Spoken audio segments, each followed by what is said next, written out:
दिल्ली में धमाके के बाद योगी फोर्स भी एक्शन मोड में है। आतंकियों के तार यूपी से जुड़ने के बाद यूपी पुलिस ने संदिग्धों की पहचान कर ली है। उनकी हर एक एक्टिविटी पर लगातार नजर रखी जा रही है और अगर जरा सी भी कहीं लापरवाही दिखी तो आतंकियों पर योगी फोर्स कहर बनकर टूटेगी। और इसलिए यूपी पुलिस ने तैयारियां भी शुरू कर दी हैं। दोनों तस्वीरें देखिए। पहली तस्वीर आगरा की है, जहां एसएसएफ ने मेट्रो स्टेशन में मॉक ड्रिल के दौरान एक आतंकी को दबोचा। तो वहीं दूसरी तस्वीर वाराणसी की है, जहां आतंकवादी हमले से निपटने के लिए एनएसजी ने ऑपरेशन चलाया। आगरा के मेट्रो स्टेशन में एंटी टेररिस्ट मॉक ड्रिल का आयोजन किया गया।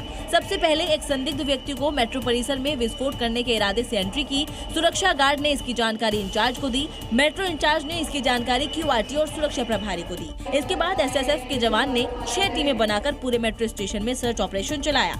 सर्च ऑपरेशन में एक संदिग्ध व्यक्ति मिला, जिसके पास से एक्सप्लोजिव में भरी बेल्ट, ट्रिगर यूनिट और कुछ तार बरामद किए गए। संदिग्ध व्यक्ति को गिरफ्तार करके एक मॉक ड्रिल पूरी की गई।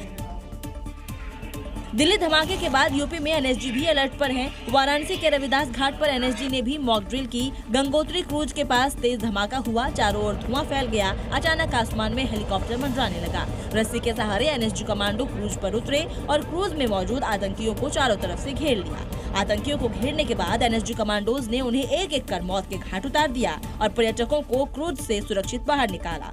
आपको बता दें कि काशी और अयोध्या लगातार आतंकियों के निशाने पर हैं। ऐसे में मॉक ड्रिल काफी महत्वपूर्ण है। उत्तर प्रदेश से दिल्ली को दहलाने वाला प्लान बनाने वाले आतंकियों का अंत तो तय है, क्योंकि उन्होंने योगी के प्रदेश में आतंकी प्लान बनाकर बहुत बड़ी गलती कर दी है और अब उसकी जड़ों को जमीन से उखाड़ने के लिए न सिर्फ छापेमारी हो रही है, बल्कि रडार पर जमात भी आ गई है। यानी अब उत्तर प्रदेश में जो भी जमात आएंगी, उनकी फुल प्रूफ चेकिंग की जाएगी। जमात में आने वालों के कागजात देखे जाएंगे। तबलीगी जमात में शामिल हर जमाती का आधार कार्ड चेक किया जाएगा। साथ ही जम्मू कश्मीर से प्रदेश में ड्राई फ्रूट और ऊनी शॉल बेचने आते हैं, उनकी भी चेकिंग होगी। लखनऊ में तमाम ऐसी मस्जिदें हैं जहां जमात के लोग पहुंचते हैं। अब जब वो जमात के लोग मस्जिद पहुंचेंगे तो लोकल पुलिस उनका सत्यापन करेगी, उनका आधार कार्ड, उनके कागज को चेक किया जाएगा। पुलिस के इस एक्शन पर दारुल उलूम ने इसे सही तो बताया है, लेकिन ये भी कहा कि मस्जिद में कोई खुफिया काम नहीं होता। मस्जिद कोई ऐसी जगह नहीं है कि वहाँ कोई आने वाले का आना हम खुफिया रखें या उसको हम पर्दे में रखें। खुली जगह है, जिसको आना है आकर चेक कर सकता है। यूपी में योगी फोर्स की निगाहों से ना तो कोई आतंकी बच पाएगा और ना ही आतंकी मॉड्यूल पनप पाएगा, क्योंकि योगी ऐसे लोगों का जड़ से तगड़ा और पक्का इलाज करना जानते हैं।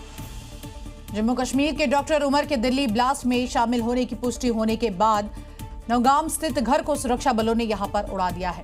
इसे आतंक और उनके हमदर्दों के खिलाफ एक बहुत बड़ी कार्रवाई के तौर पर देखा जा रहा है, लेकिन जम्मू कश्मीर में इस कार्रवाई को लेकर भी सियासत शुरू हो गई है। खुद सीएम उमर अब्दुल्ला की आतंकियों से हमदर्दी छलक आई। जबकि इस ब्लास्ट में उमर की भूमिका पूरी तरह स्पष्ट होने के बाद ही ये कार्रवाई की गई। इसे आतंकवाद के खिलाफ बड़ी कार्रवाई के तौर पर देखा जा रहा है, बिल्कुल यूपी और अन्य प्रदेशों में अपराधियों के खिलाफ होने वाले बुलडोजर एक्शन की तरह। लेकिन जम्मू कश्मीर के सियासतदान इसे गलत मानते हैं। अगर इन चीजों से आतंकवाद रुक जाता तो अभी तो रुक गया होता।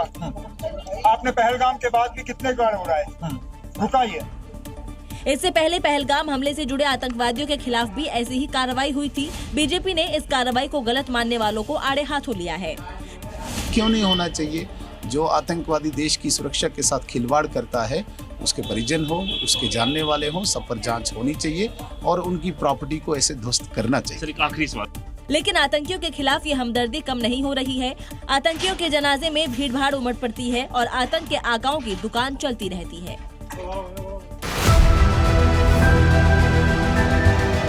There has been a lot of debate.